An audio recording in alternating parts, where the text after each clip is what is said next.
Hello, everyone. Welcome to the podcast. Today, we get to speak to industry legend Peter Twist from Vancouver today. Welcome, Peter. Thanks for joining us today.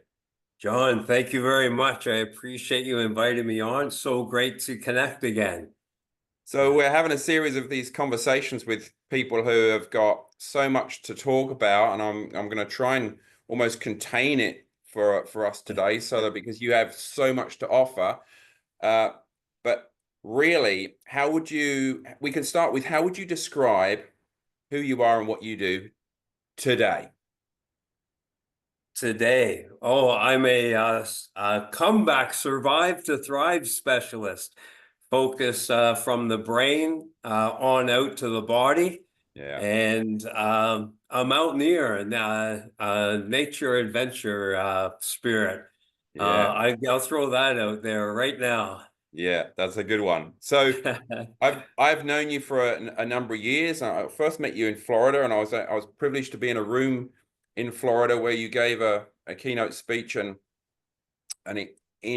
that room, everyone was given a baseball. We all had to write and sign Yeah, on the baseball. I've got that still. yeah. So I've been lucky enough to hear some of your story, and what a lot of people who have recently joined the industry may not know is that you've had a global business, Twist Conditioning, which was selling products and had centers all over Canada. You've I remember just reading one time about you took on the Chinese Olympic team for the Olympics, and I was like, oh my God, Pete Twist is doing this now. It was one of these kind of constantly evolving stories of how you were helping people in different ways, but in quite grand ways, not just individual ways as well. And I remember coming up into a room with you at Filex in Sydney, I think it was, and I was like, "There's Pete Twist. I need to go and congratulate him because he's got the Chinese Olympic team." I remember coming up to you before you were interrupting you before a session and saying, "Oh my God, now you're doing this. This is amazing." So you've done amazing things, and you've been a professional athlete too, a professional hockey player, as you'd say in Canada, but ice hockey player, as we'd say everywhere else.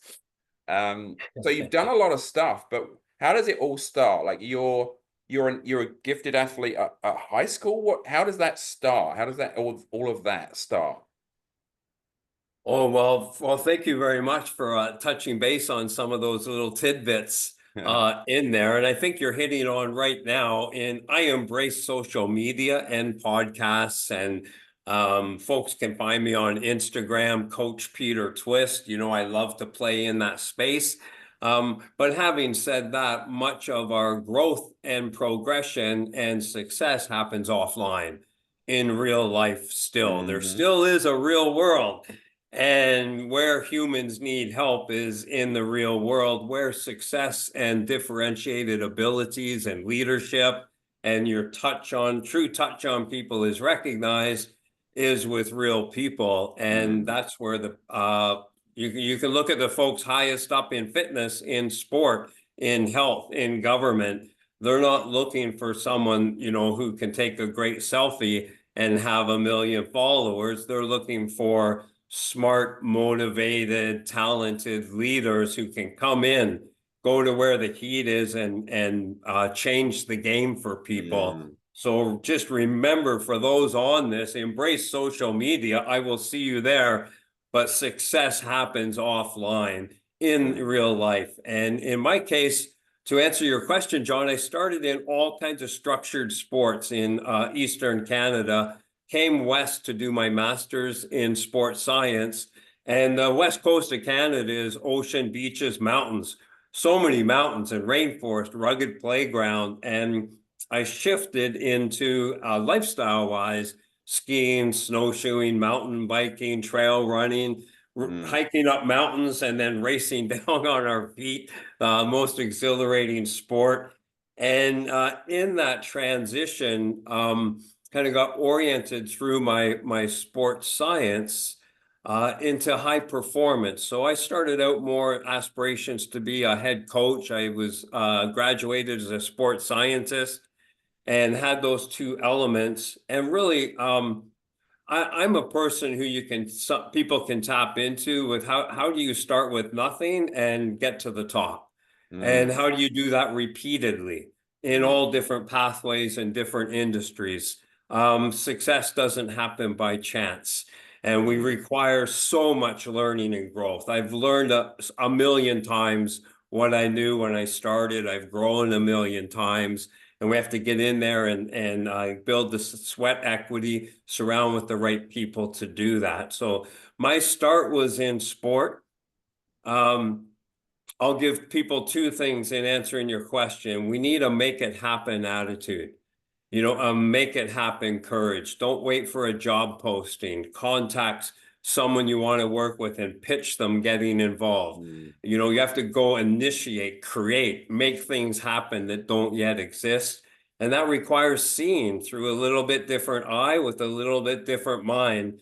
And in my mind, I saw at the time in sport, coaches were talking about different attributes they want in athletes, but then I looked how athletes trained at the time. I didn't see how their training developed those attributes. mm, And then I looked in fitness, and fitness, that was pre-functional training. There was nothing happening in fitness that applied to athletics. So I mm. saw a huge gap there. I also saw in the United States, I went to a coaching conference, and that the strength and conditioning coach position didn't exist in sports at the time. Some football teams in college in the US had strength and conditioning coaches. So that was kind of an aha moment. They were the only ones. And then the track coach, the coaches of individual sports like rowing and track and field were the first strength and conditioning coaches. And strength and conditioning coaches predated personal trainers who came in next. Okay. It was your head coach of individual sports who were taking their athletes off the track, off the water, into the weight room, working on strength and plyometrics and power and speed. And that really attracted my interest and my passion, but I also saw it as forward thinking that of course, any athlete they can only raise as high as their physical skills will permit them to. And there's this gap all over the place. So I started to laser focus ahead towards a position that I thought would exist in the future, but didn't at this time. Okay. And that was sort of my start. And then from there, I ended up getting, strength and conditioning coach at university, then at Pro Sport. Thought I had learned all I'm going to learn there. So although it was considered the top of my field and a great position that I was passionate with lots of perks, I had learned what I was going to learn there. And life is, I'm sure you've never read any great book with only one chapter. Life Mm, is in chapters. So I resigned after 11 years coaching in the NHL, started twist conditioning. And as you check some of the boxes, I started with seasonal camps. Then we set up, I think, 12 training centers that later morphed into holistic health as well. Just a moment in time with when I came into the industry and seeing training a little different. I was fortunate to be the first one to introduce the first 3 functional training certifications to the world. And that was like a bullet train, a rocket ship with that. We just went, mm. next thing you know, we have 200 master teachers around the world, a couple hundred full-time coaches in my facilities.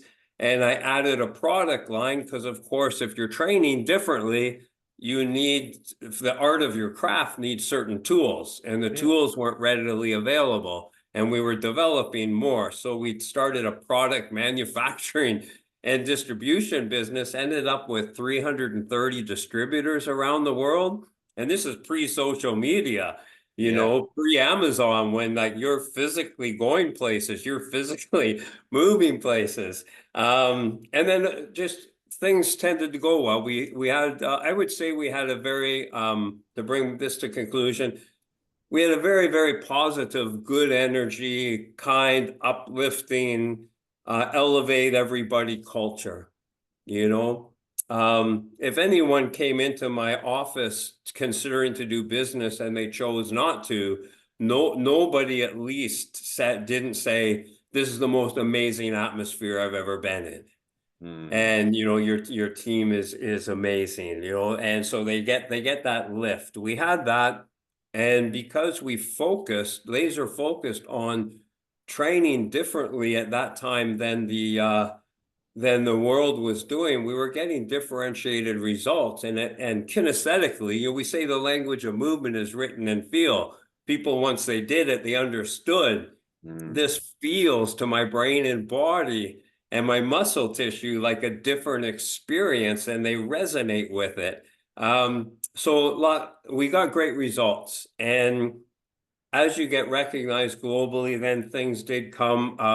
I was partnered with the China Olympic Committee to modernize how their summer and winter teams train and then place staff. I was able to set up a health conference in Shanghai and a bunch of other stuff that is really aim to scale positive impact. Help set up more leaders like you've done, like FitPro has done, trying to grow leaders and help set them up for success so that they can go make positive impact. And it's that constant scaling. There's any business or career part there has always anchored to that. That's a fantastic summary, and you could have spoken about so many more things that you've done, but thank you for giving us that potted history of you and where you've been and what you've done so far. And I'm gonna pull out. You said, I introduced the first 3 functional training certifications in the world, and you wrote books about it too. So let's just touch upon that.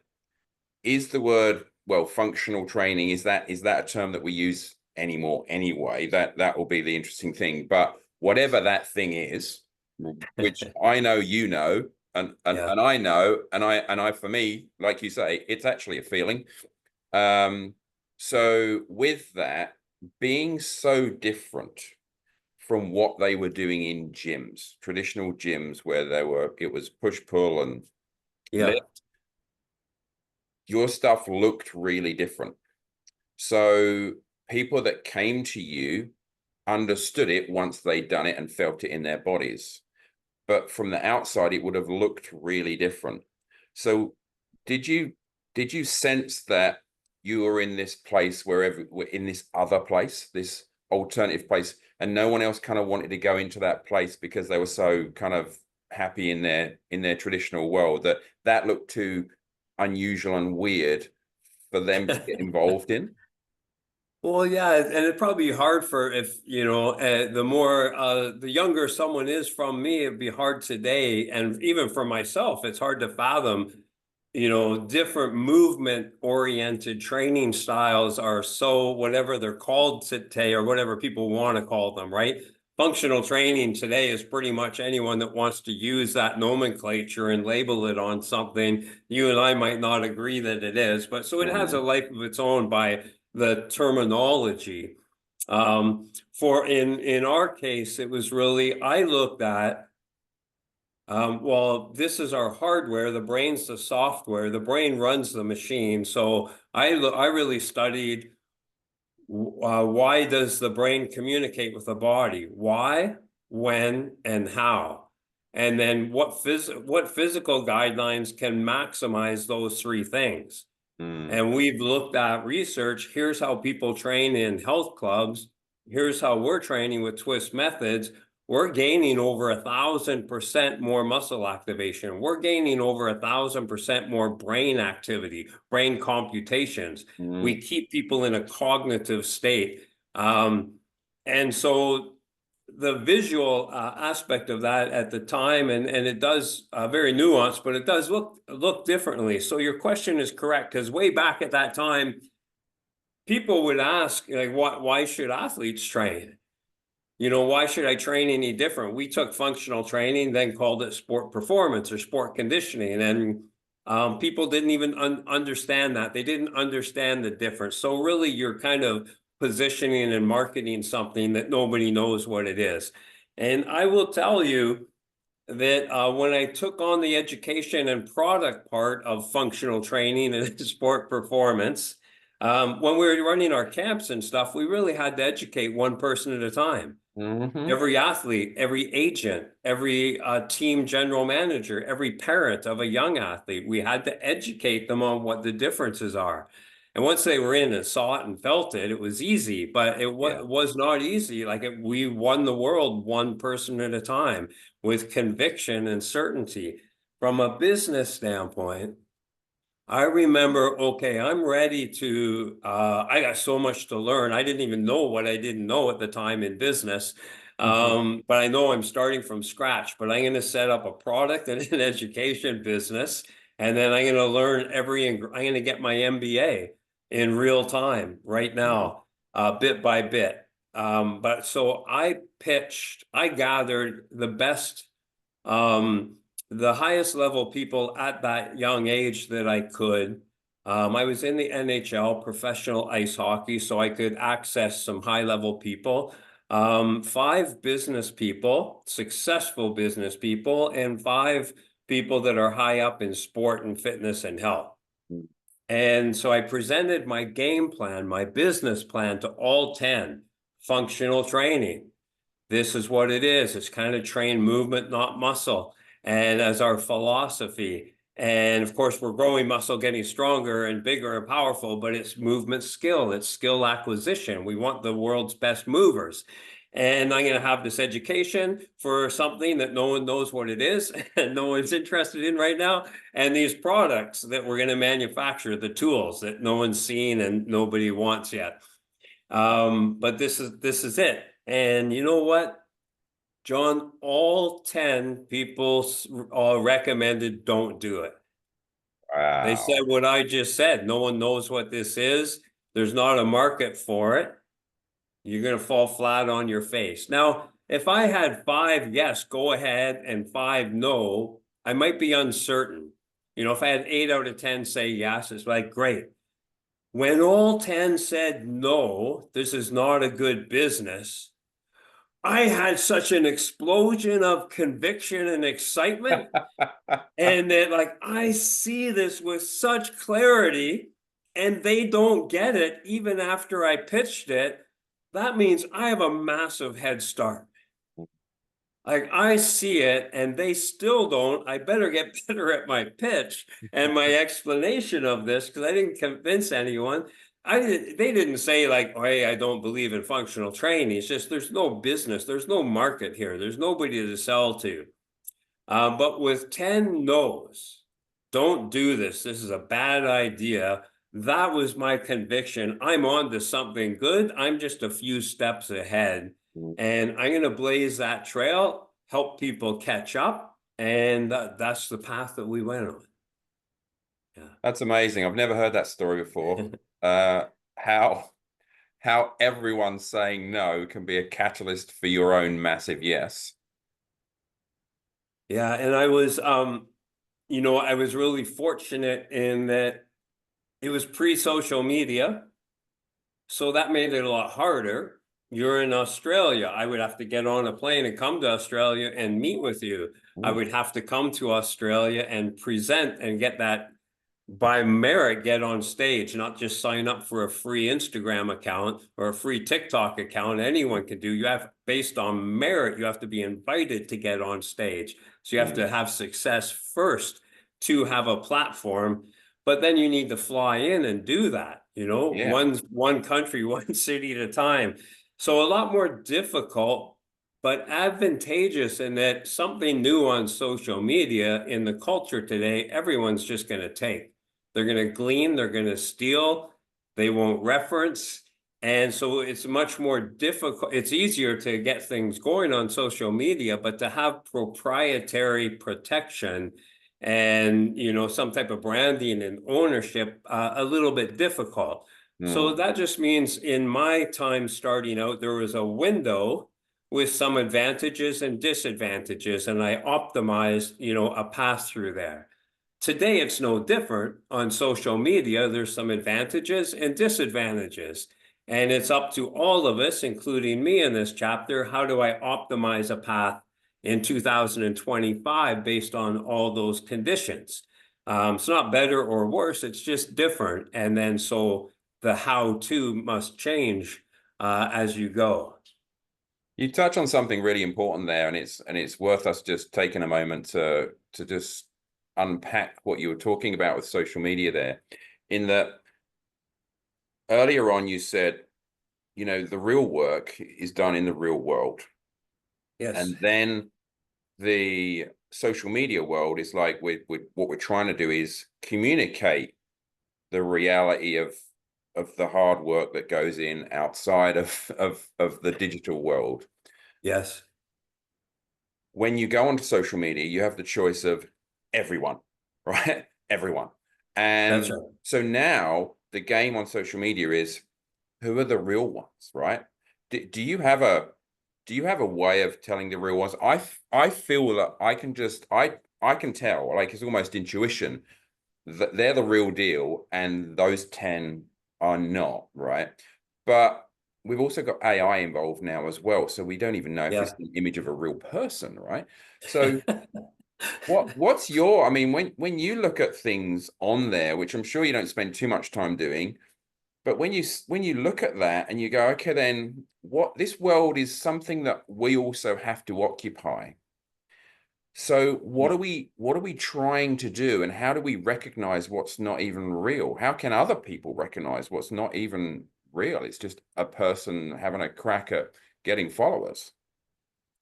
Yeah, yeah. Well, I guess within there and looking for, okay, how do we identify what's the good in there, what's valid, what's Hmm. helpful? And I guess there can be two things. There can be the originator of the information, and there can be someone who's just a great messenger.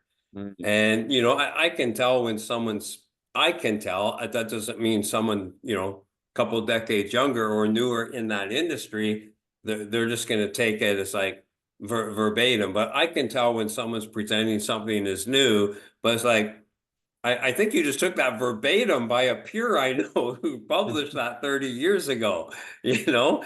And so it's just the kind of the absence of even referencing and so on. But be that as it may, how do you tell? I don't think I can tell if someone's using buzzwords with not a lot of filler.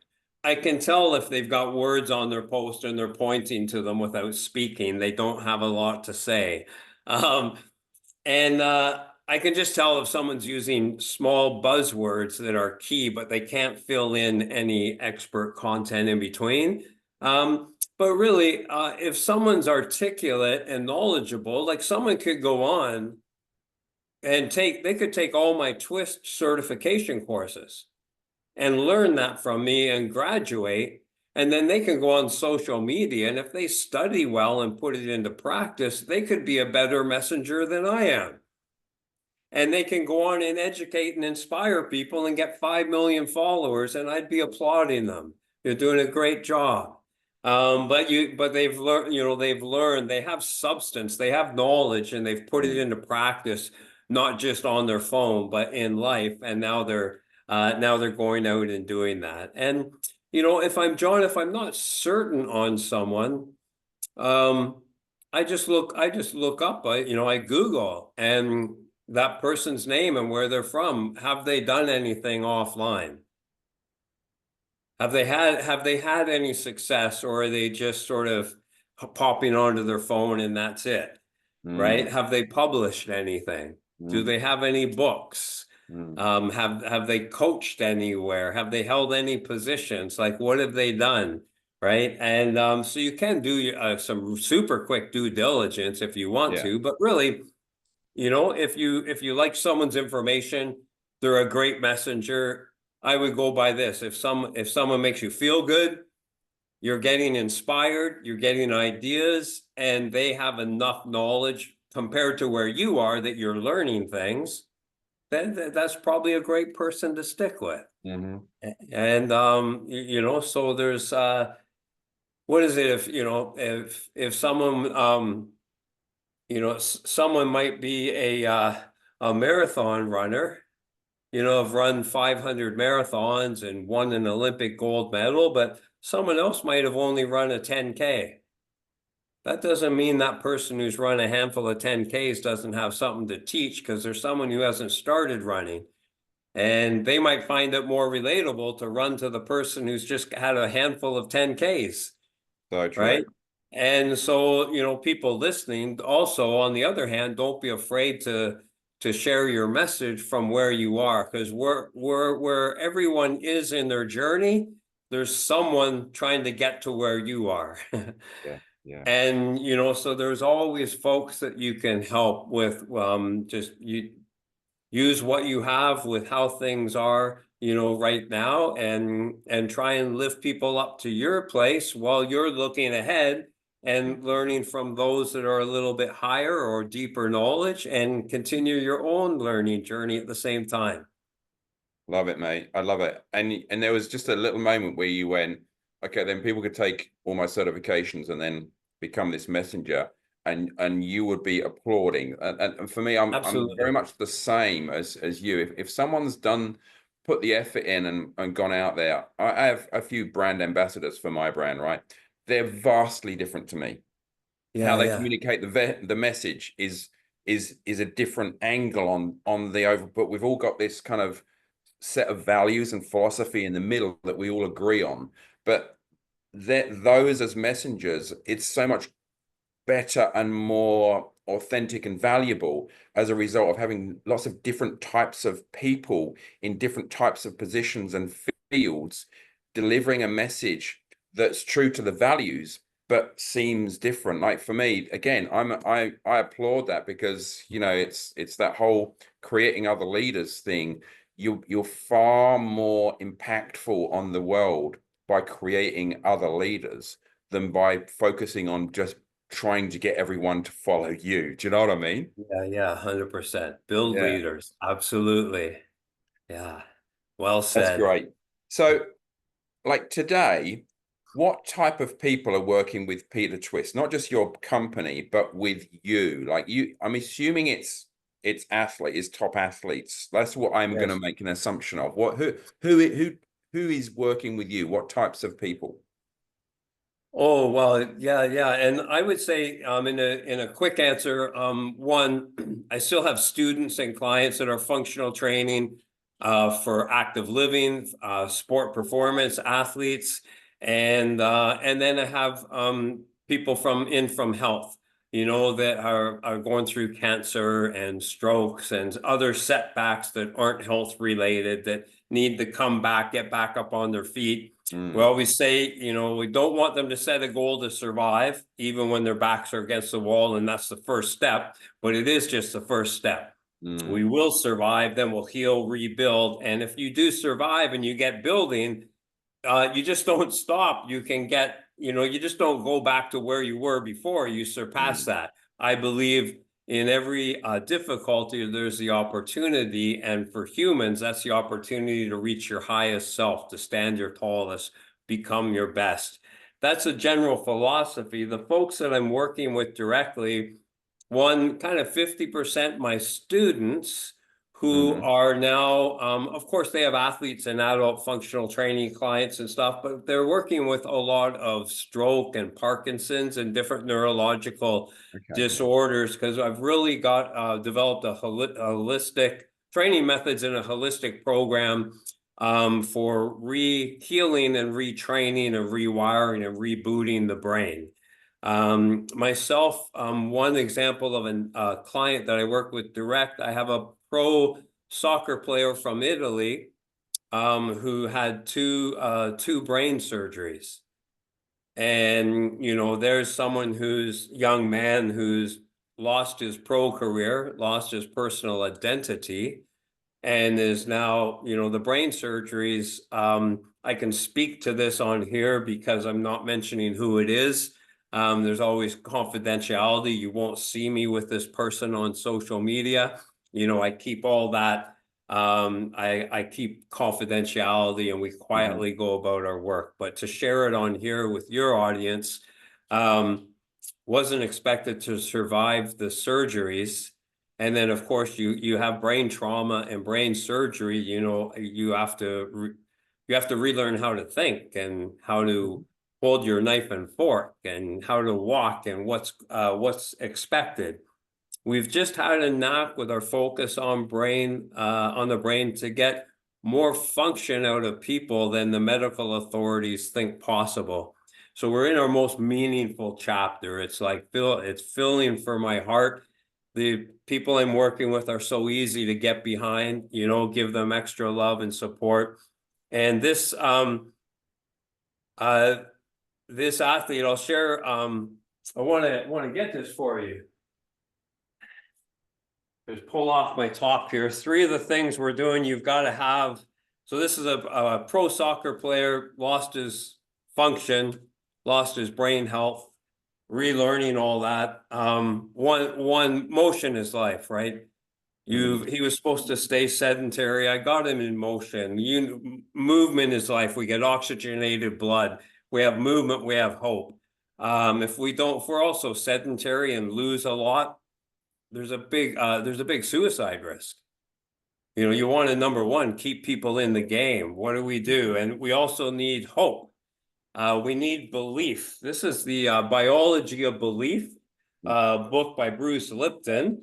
Well, on this subject, we have to believe in what's possible. So anyone listening, you have a big difficulty. You got to believe in your program, believe in yourself, believe in your coach, believe everything you're doing is working. I don't need to recommend this specific book, but it's just pulled the top 3 off my shelf, The Hidden Life of Trees. And interestingly, for my brain patient, I've done 80% of his brain therapy in the rainforest. And you just think of, like, consider the difference every day between paint, carpet, rubber, chemicals, and moss, fungi, soil, water, trees, ferns. And it's also just a natural, we know the mental well-being benefits, as well as bringing that high vibration environment into our cells. This is gratitude. That's the other one. You're at your worst, most difficult time, you know, you've got to look for that grateful spirit and enter each day. And, you know, my first thing was to get him to a point early where he's saying, thank you for this day. I'm so thankful to have this day, to get to be here and to strive through this. So I think in spending a little more time on him versus here's my clients and here's all my students, it's more exemplary of the type of person that I'm working with and helping. And I'm going to make sure we're going for a pro soccer career, but if that doesn't happen, his plan B will be the most, he'll live a full life, full thinking, full physicality. I will get him there, and he'll stand so much taller. He'll be a giant of a human after going through this. He'll be a leader of leaders, and he'll have the ability to massively enjoy happiness in his future life, for sure. And that there is nothing better than that, my friend, because, you know, you're talking about, okay, then he could have a career, but he could have a full, happy life. That is so much bigger, isn't it? So much bigger. And the Venn diagram of the Venn diagram, I'm just thinking about who you're helping right there. The reason, just to recap on why you were handing out baseballs to the audience at that keynote that I was, you're part of this Venn diagram of that was the size of the tumor removed from your head. So the Venn diagram of people who have been through that and are, you know, globally recognized high performance specialists, right? You know, and like you say, from survive to thrive specialists, that Venn diagram is that there's not a lot of people that occupy the center of that. And so to have found you, knowing that you have all of that in common and you're the other side of it, and all this way down the line, and still having the impact that you're having globally, that helps them with that concept of belief, in my opinion. You know, it's just like, wow, this guy he's done all the things, but then he's been through the experience that I've been through and truly understands from the inside out what that means and how to motivate from that place. It must be so special for that person. I'm a big believer in belief as well. So how do you get people to understand that message? That's a powerful book. I read that a few years ago and it did change my perspective too. Mm. How do you get across to people that it's about engendering full belief as opposed to doing daily affirmations? Because I think a lot of people doing daily affirmations do not believe the affirmations, right? For They may sure. say them over and over but never get to the point where they believe. So how do we sink into this place of true belief? No, I am valuable. No, I will become. How do we get them to that place from your perspective? You make complex simple, and I go to one example, and I try and keep it super simple in the example. And clearly I'm holistic health. I'm a naturalist and mindset, mental well-being, and some good Zen and hippie spirit in there. But I'm an athlete, hardcore athlete, and coach, and a sports scientist. I'm a scientist, a researcher. So there's no fluff passing by me. And from a research standpoint, I go to one example and I lay it out in that, there was a study with the top depression medicine, pharmacology, and then of course the placebo effect. To measure the effectiveness of that, there was a placebo, just basically a sugar pill that does nothing. But interestingly, the researchers told the subjects that that pill is the best ever depression pill, right?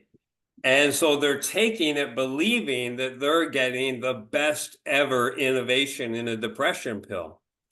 The people with the placebo improved more than those that took the actual prescription drug, because they believed in what they were taking. They believed in the power of it. And if the brain is capable of that in that situation to affect our cells and our emotion and our mentality and our body's chemistry and so on, it has that potential for everything. You just must believe. And you can apply that to everything. My cancer oncologist, and you did reference it here, I did have the surprise diagnosis of stage 4 head and neck cancer. And so for my clients with brain trauma and damage and so on, part of my treatments with radiation and chemo, besides losing all my muscle mass and burning me up from the inside out, I had significant brain damage. So I couldn't think and communicate very well for quite a while and had to regenerate and rebuild that. And, you get back in life and you're kind of playing injured, but no one can see it, right? So there is a relatability with the people I'm working with and some more empathy from me for them. Everyone's path is unique to them, but we're relatable, which helps. So the power of that belief, my oncologist, who's a hardcore Western medical scientist, there's no healthy, integrated, holistic stuff that's, receiving a pass from him. So this, I give it that context because this even gives it more significance that he said the difference between his patients that live and die is mainly belief. And that's not belief in a spiritualism or religion. It's belief in their ability to do it, the belief they're going to win, the belief in their program, the belief in their medicine, the belief in the exercise and food that they're taking in to help them out. He said it's belief and a conviction in that, and that brings a certain energy. He can tell a different energy with them. So that's my hardcore medical scientist recognizing that. over thousands of patients, and he would say that's the one differentiator between success and failure, and in his case, living or dying in the industry that he's in. Belief is powerful. Incredible. And that there's another book, and I'm trying to remember the name of the doctor that wrote it, but it's called Mind Over Medicine. And Okay, good so, title. and that's a medical doctor who worked in hospitals, and they found, like, how come they should have lived according to our medical approach? They should have Yeah. lived, they should have died. How come they're dying and they're living? And that was the difference. It was almost like this connection through to authenticity, that what Yes. they believed, who they were, how their attitude to life, all of that. That was the difference, right? But it also worked the other way. You've got 6 weeks to live. They die in 6 weeks. Do you know what I mean? It was like, oh, right. Well, if the doctor said that. So again, we know doctors get such a pounding, don't they? But even what they say in terms of, yeah, well, this is our prediction. You're looking for information from me. Well, I'm going to give you the information that I think you're going to die in this amount of time. That can be the death sentence. Yes. Yeah. And that's the thing. I understand what you mean. Yes. Words Yeah. are powerful because then that person believes that that's the case, right? So it's such a difficult one. But as you can imagine, Mind Over Medicine is a similar story. She goes from medical profession and being very sick herself to moving herself into a different state and being being around nature and just following her art, and then coming back as a general practitioner.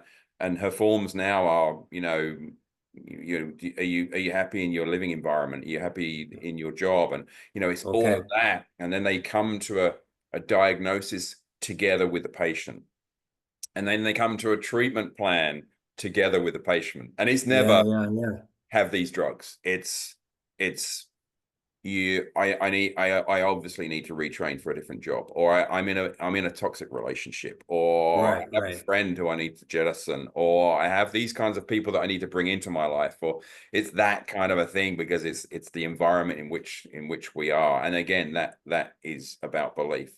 So returning to the brain body connection. Yes, So sir.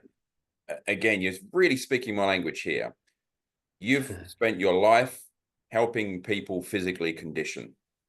And then you and me also, we end up looking at the things inside that you can't see or touch and realizing the significance of those. So you end up Right.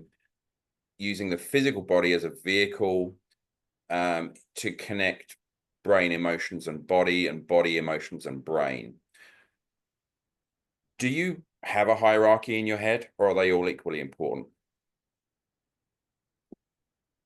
Well, I think of everything from a training, it's our ability to breathe. That's number one. We can go without water longer than we can breath. And not many people think about breath because it's just something you do. Yeah. So that'd be the number one thing I would improve from a physicality and physiology. How am I breathing? How can I breathe differently to accentuate everything? And then from all the other stuff, it's health and happiness. I would look at a government game plan for a whole country. What all businesses are permitted to do. I would look at a person's program for training, for nutrition, for whatever. If at the end of the day you're not healthy, and health is our greatest wealth, there's the famous saying, something about a person who has their health can have 1,000 dreams, and the person who does not have their health has but one dream. And so it's to learn. I don't believe taking care of ourselves is selfish, but this rolls off the tongue in a memorable way. We need to be selfish to be generous. You and I need to be selfish so that we're at our best. When we're at our best, we can give our best, our most love, our positivity, and our energy to those we care about and want to help. When we're negative and burnt out and even unhealthy or lose our health and can't be in the game, we're impatient, we're just tired, overwhelmed, and so on. There's many different levels on that spectrum, but we're not showing up, giving our best. So we're not generous, depleting ourselves. Number one, health and happiness. But if I'm doing something for training, for exercise, for nutrition, for my whole program, it needs to lead to better health. And so it's more of a holistic health program than it is a fitness program. And if it's not leading to quality of life and happiness, then what am I doing? I would look at my program. If I'm going to the gym every day and coming home and I'm unhappy, my program's not working, in my opinion. Absolutely. And so I empathize and understand where someone might be on that path, but health and happiness, number one. And then if it's a physical attribute, our movement ability. This is our human vehicle. The better it works, my world expands. And you invite me to do anything over in Perth, and then I'll come over and say, I don't know how to do that very well, but I have the human vehicle. I can give it a bash. And when we lose our physicality, when our movement skills become more about pain, fear, frailty, and so on, our world starts to shrink. And so breath and movement, quality, health, and happiness. And you just talked about this whole thing of your world starts to shrink, and I've seen that with so many people. It's like, oh, well, I can't do that anymore, so I just do this now, and the list of things that they can do becomes shorter and shorter because they don't address the overall issue that's behind that, which is Right. okay, then go back to health, happiness, function, and then build yourself back up. And yeah, sure, there might still be things that you may never do, but your scope should be much broader. There's still a couple of things that are really much in my head that I want to talk to you about. So number one is going back to this brain health and people with Parkinson's and dementia and things like that, and working with that type of client, those groups. And we know, I've spoken to other people on this as well, about how movement is as good a drug as any for that community. So what have you found? Is it that you've taken this functional kinesthetic training and gone, hang on, we can almost keep this unchanged and it helps that community? Or have you adapted it quite a lot? Have I adapted like my Your methodology or? original kind of philosophy methodology. I mean, I look at what you were doing in, say, 80s and 90s, and I go, that's hugely relevant for that community now because it's brain body connection stuff. So have you changed it a lot, or have you just found that actually this stuff is a gift to that group? There's a lot that is a gift to that group, but year by year, I keep expanding and refining the methods so that this instills higher transfer from the gym into life, so we can express the benefits in life up on our feet inside gravity and 360 degrees. More brain centric. We're getting more activity, more connection from the brain and the neural highways, more fascia, and more oriented to our fascia. Sidebar, from my radiation, I have nerves that are permanently damaged. I have 2.5 muscles in my back that, I have paralysis. But I can still do all movements. I've had to relearn how my body, I have muscles functioning the way for actions that they're not supposed to be positioned to do. And of course, our fascial sheath, so I'm a big advocate of massive fascial training because that's replacing my muscles that aren't there to be active, retaining my function. So a lot of fascia and brain action. And with that population, we can go so many ways to talk about there, but to pinpoint one thing, a lot of what we do with, again, someone who's just resuming training, someone who's overcoming injury, someone who's moving past pain, but of course your stroke, Parkinson's, brain injury, and relearning movement. A lot of what we do that's important is before they move, and it's setting them up. When I'm standing here, are my feet grounded into the ground? Is my big toe active? I can spread the floor to create tension in my lateral lines. Of course, our core, our back. I web the fingers. As soon as I do that, I create tension. So the foundation for a more successful movement happens before we move. We set up, pre-create tension, and not tension and rigidity, but muscle tone and preparedness and fascia. And then we're a more linked body. We have control. We're finding if we can give them more control before they move, that stays with them as they go. That's a really cool tip for anyone who's dealing with that population is this whole idea of, hey, look, they may actually be really nervous and worry Yes, about their capability in movement.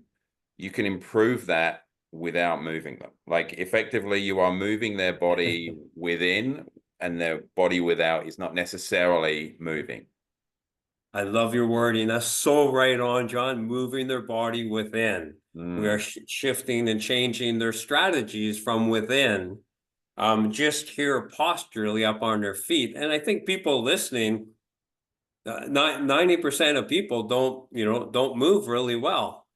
And so we all can learn. We can be lifelong learners in how we move. And anyone overcoming an injury, anyone who has pain, and basically anyone that hasn't won a gold medal at the Olympics is a candidate. There's some window of improvement for us in how well we move. And my goal for movement for everybody is I want to make training and movement, my minute by minute movement, plus my time in the gym training or at home, what be it, kinder on my joints, but harder on my muscle, brain, and fascia. And a lot of fitness programs that I watch and how people move within them, especially when you get into your HIIT style that have benefits of metabolic cost and people are like getting tired and sweating and burning calories, trying to burn their wine off from the weekend and some of those short-term pursuits. I look observationally, that's really abusive to their joints. They're not loading up the muscle or teaching it, and it's all automated and using speed and momentum. So their brain is in automatic versus cognitive mode. So they're not getting a lot of brain stimulation, etc. So it's really focusing, however one's philosophy wants to do it. Exercise needs to be kinder on our joints and harder than typical fitness, more challenging, more stimulating to improvement, adaptation for our muscle fascia brain. If people can merely do that, they're going to set their client up for a lifetime of activity because they'll have longevity with their human vehicle. Speaking my language again there. So let's just touch upon your massive connection with nature. I know people that will follow you on social media, as I do. It's almost like, in the summer you go up in the mountains with your dog, and we were all mourned with you when you lost Bruno, your husky / wolf. And now you've got another dog. Is it Ragnar, Ragnar, thank you so much. The white wolf, yeah. Yeah, the white wolf. So talk to me about, but I guess from two perspectives, like your personal perspective, what do you get from this deep connection with nature, and what message do you have for everyone else as a result of what you've also learned about that? Yeah, I think, well, nature is one, there's a lot of scientific research on the power of nature, our immersion in there, and what that means to our mental health, our mental well-being, our happiness, our attitude. But also, right, we can measure our cell at the cellular landscape, and our cellular structure improves, healthier and more robust. I really go by, am I enjoying it, and how does it make me feel? How to think the people, places, and activities that you choose, how does that make you feel? Back to social media. If you're on there and something makes you feel like crap, then change the channel, follow someone else, like make sure things, right? And make sure ourselves, you mentioned toxic relationships, and that's common language and really valuable for people to have boundaries and make good choices, but we each must be accountable too, right? What are we doing? You never want to be the worst part of someone's day.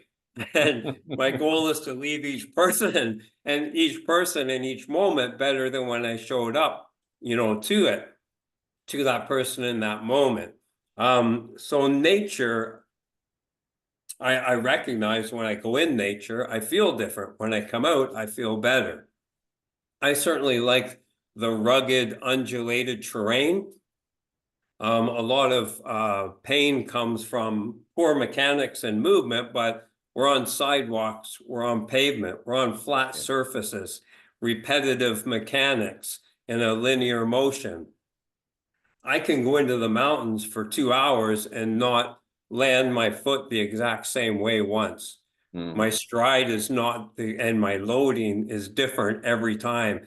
So that variability, I think, just from a physical and physics standpoint, is great for my body. And also the variability is great for the brain. The brain is thinking its way through with the body in unison. And from I think from a spiritual and a mental health standpoint, and the science of that is nature, and let's say forest, for example, has been measured as the highest, cleanest oxygen on Earth and the highest vibration.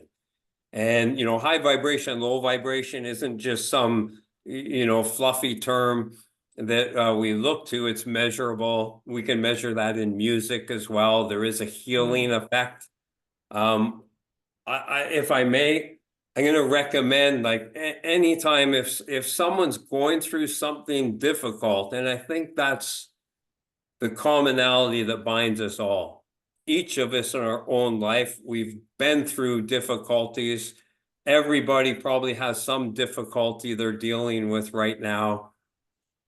And that ability to get through challenges and grow from them is a commonality for all of us.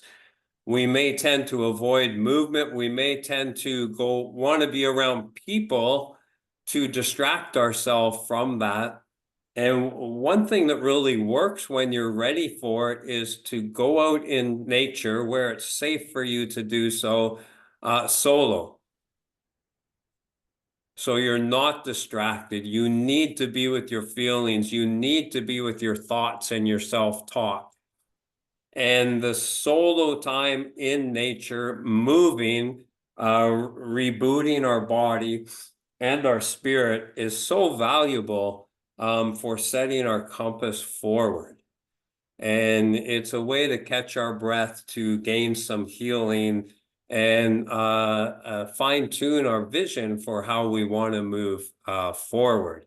And there's a real sense of presentness when we can go in there. You and I can go in, we can have the best day of our life, and we can chit chat the whole way. And I would consider that a 10 out of 10 win and be grateful for your company.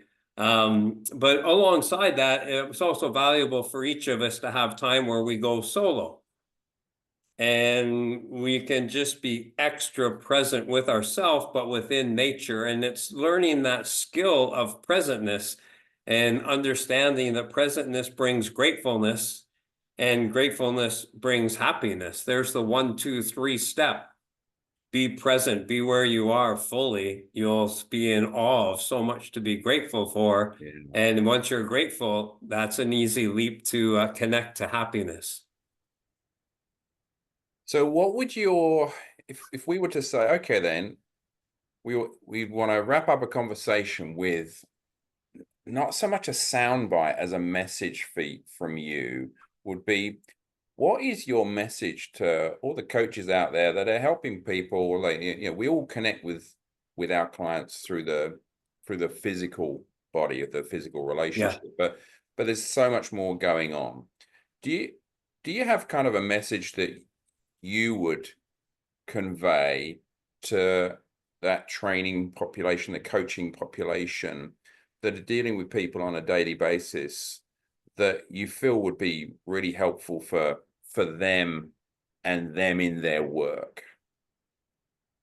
Yeah, I'll share, well, for their work, I'll share 3 things, super concise on this answer. From on your work and that path, make it happen. Don't sit back and wait. Make your opportunities happen. Have the courage, go out there and make it happen. For your clients, from their health and happiness, I suggest, we like the word twist, get twisted.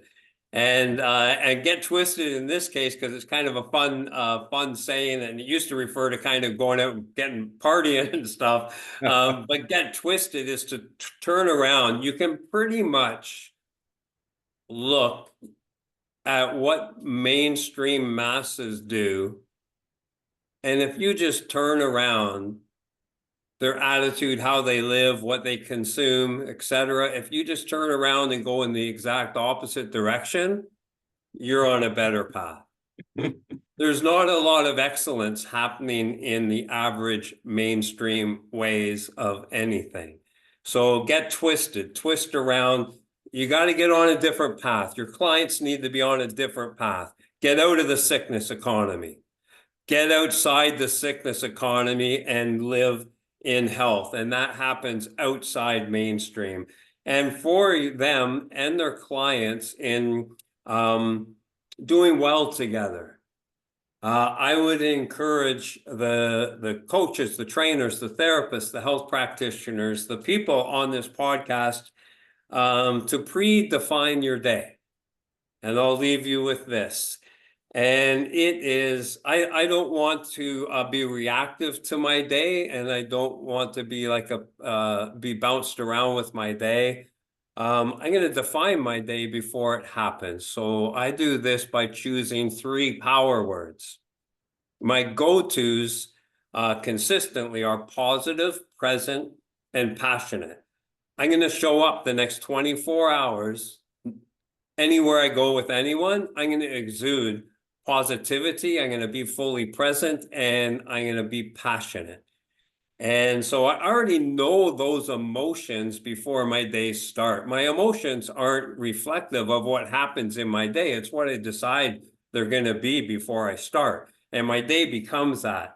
And then I may choose 3 different words on different days. Maybe I'm showing up for someone who really needs support and compassion. And I've got different clients in that way. And I'm going to show up today, no matter what's going on in my world.